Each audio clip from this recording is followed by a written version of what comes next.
नमस्कार दोस्तों। आफ्ताब श्रद्धा केस में जब कभी भी नया डेवलपमेंट होता है, कोई नया मोड़ आता है तो मेरी नज़र उस पर रहती है और मैं हर बार ये कोशिश करता हूँ कि आपके सामने आकर के उस डेवलपमेंट के बारे में बताऊँ, क्योंकि यह केस बहुत इम्पॉर्टेंट है। यह केस जिसको लेकर के देश के घर परिवार में चर्चा रही है। यह केस जिसमें एक आदमी ने एक लड़की की हत्या की, उसके 35 टुकड़े किए और उन टुकड़ों को दिल्ली के छतरपुर के जंगलों में कहीं-कहीं फेंक दिया। जहाँ एक टुकड़ा फेंका, दोबारा वहाँ दूसरा टुकड़ा नहीं फेंका और उसने लगभग सारे सबूत नष्ट करने की कोशिश की। बहुत सोच समझ कर के उसने हत्या की। इस हत्याकांड को लेकर के आगे कानून कैसे बढ़ रहा है और क्या आफ़ताब को सज़ा दिलवा पा रहा है?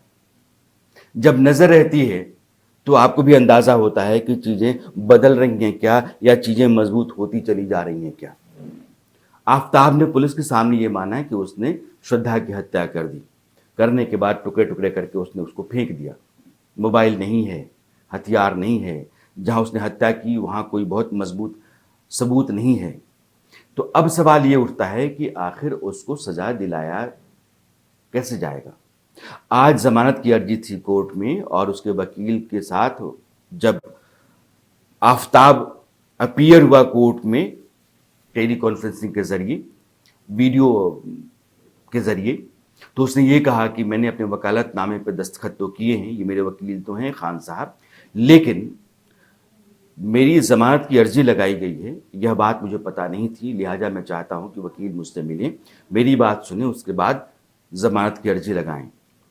अब 19 तारीख को आफ़ताब के वकील जेल में उससे मिलेंगे, उससे बातचीत करेंगे, इस बात की इजाज़त कोर्ट ने दे दी है और 22 तारीख को फिर हियरिंग होगी। उसमें ये देखा जाएगा कि आफ़ताब के वकील जो हैं, वो अर्जी लगाते हैं ज़मानत की या नहीं लगाते हैं। लेकिन ज़मानत किस आदमी को दी जाती है? ज़मानत देने के 3-4 आधार होते हैं। पहला ये है कि आदमी का अपना बर्ताव व्यवहार ऐसा है कि वो खतरा पैदा नहीं कर सकता है, कहीं भागेगा नहीं, इसलिए उसको ज़मानत दे देते हैं।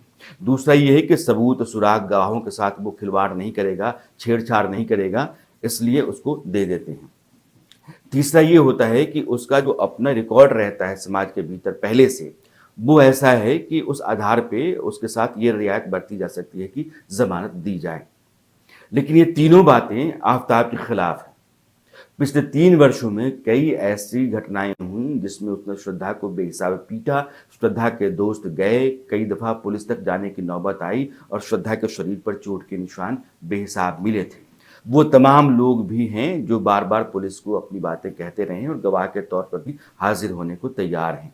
मुंबई के श्रद्धा के तमाम दोस्त और श्रद्धा के पिता तो हैं ही। वे कहते रहे हैं कि मेरी बेटी को उसने कई बार मारा, मेरी बेटी ने कई बार कहा भी था। बात पहले माँ को बताती थी, माँ के गुज़रने के बाद उसने मुझे यह बात बताई थी। तो एक तो उसका पिछला रिकॉर्ड जो है वो ठीक नहीं है। दूसरा, जिस शातिराना तरीके से सबूत मिटाए हैं और जिस तरीके से उसने हत्या की है, वो एक हार्डकोर क्रिमिनल की तरह है और दिमागी तौर पर वो बहुत ही पका हुआ है। वो लोहे लकड़ी की तरह है कि उसको तोड़ना बहुत आसान नहीं है और इस तरह का आदमी जो हार्डकोर क्रिमिनल सा दिखता है, जो अपना दिमाग लगातार 24 घंटे चलाते रहता है और कई बार निश्चिंत इसलिए सोता है क्योंकि उसका कुछ बिगड़ नहीं सकता है, उस आदमी को ज़मानत नहीं दी जा सकती है। तीसरी बात ये है कि वो भाग नहीं सकता, इस बात की गारंटी ही नहीं है। वो भागने की फिराक में पहले भी था, इसलिए भाग नहीं सकता है, इस बात के आधार पर उसको ज़मानत दी जाए, ये मुनासिब ही नहीं है। इसलिए जो 3-4 आधार किसी आदमी को ज़मानत देने के होते हैं, उसमें से कोई भी आधार सही नहीं बैठता है आफ़ताब के साथ। इसलिए इस आदमी को ज़मानत मेरी राय में नहीं मिलेगी, उसके वकील चाहे जितनी भी कोशिश करें और अब पुलिस वो तमाम सबूत लेकर के जाएगी जो सीएफएसआर की रिपोर्ट के बाद उसके हाथ लगे हुए हैं कि वो हड्डियाँ श्रद्धा की थी, हत्या श्रद्धा की हुई है और ये सारे सबूत अदालत के सामने हैं। हत्यारा भी सामने है, हत्या के सबूत भी सामने हैं और उसके अपने बयानात भी सामने हैं, जो कबूलनामा पुलिस के सामने का है, वो भी है और तमाम दोस्तों से पुलिस ने जो बातचीत की है, उसके आधार पर उनके बयान भी अदालत के सामने हैं। यह सब कुछ इतना है कि इस आदमी को ज़मानत नहीं मिलेगी, लेकिन पुलिस की कामयाबी इस बात में है कि इसको कितनी जल्दी सज़ा मिल जाए। जितनी जल्दी सज़ा मिलेगी, पुलिस की और कानून की कामयाबी उसमें है। अदालत को भी अपनी जो सुनवाई है उसको स्पीड अप करना चाहिए। और देश में ये राय हमेशा रही है कि जो नृशंस हत्याएँ होती हैं या बहुत विभत्स बलात्कार के कांड होते हैं, इस तरह के मामलों में तुरंत सज़ा होनी चाहिए। उसमें एक लिमिटेड टाइम फ्रेम के भीतर ही फैसला अदालत का आ जाना चाहिए और उसके बाद आगे मामला नहीं बढ़ना चाहिए।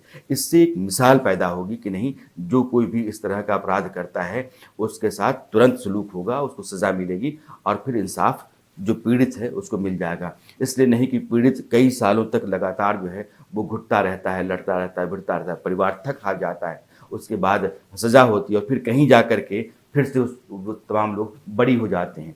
तो बरी हो जाने की स्थितियाँ जो हैं वो खतरनाक हैं। और जैसे छावला केस है, उसकी चर्चा बार-बार देश में हुई और उस परिवार को देखने के बाद लगता है कि इतनी लंबी लड़ाई और इतना टूट जाने के बाद भी अगर बेटी के बलात्कारियों को सामने से जाता हुआ कोई देखता है, तो उसके ऊपर क्या गुज़रती है। इसलिए ऐसे मामलों में जो भी दोषी है उसको सज़ा दीजिए और सज़ा दे करके मामले को तुरंत क्लोज़ किया जाना चाहिए। सुप्रीम कोर्ट तक भी जाना है तो उसका भी एक टाइम फ्रेम होना चाहिए। आफ़ताब के साथ भी ऐसा ही है कि जितनी जल्दी इसको सज़ा दे दी जाए, उतना सही है और समाज का, लोगों का भरोसा है इंसाफ में, जल्द इंसाफ मिल जाने में और पुलिस के स्पीड अप करने में। पुलिस भी फौरी तौर पे अपना काम करती है और कुछ मामलों में वो जल्दी-जल्दी इंक्वायरी इन्वेस्टिगेशन करती है और अपने सबूत लेकर के कोर्ट के सामने पहुँचती है, अपना तर्क रखती है, अपना पक्ष रखती है और सज़ा दिलवाती है। आफ़ताब के साथ मुझे लगता है कि यह जो डेवलपमेंट है कि उसकी ज़मानत अर्ज़ी आई, अब फिर 22 तारीख को सुनवाई होगी। ज़मानत अर्ज़ी डालता है, नहीं डालता, ये मामला अलग है, लेकिन सबूत सुराग जो है ना, वो लगातार उसके खिलाफ मज़बूत होते चले जा रहे हैं। इस पूरे केस पर मेरी नज़र ख़ास करके है और जहाँ कहीं भी कोई भी बदलाव आएगा, जहाँ कहीं भी कहीं लोचा दिखता है या कोई लूप होल नज़र आता है, तो मैं उस तरफ उँगली उठा करके आपको बताने की कोशिश करूँगा और आपको इस मामले से लगातार वाकिफ़ करता चलूँगा।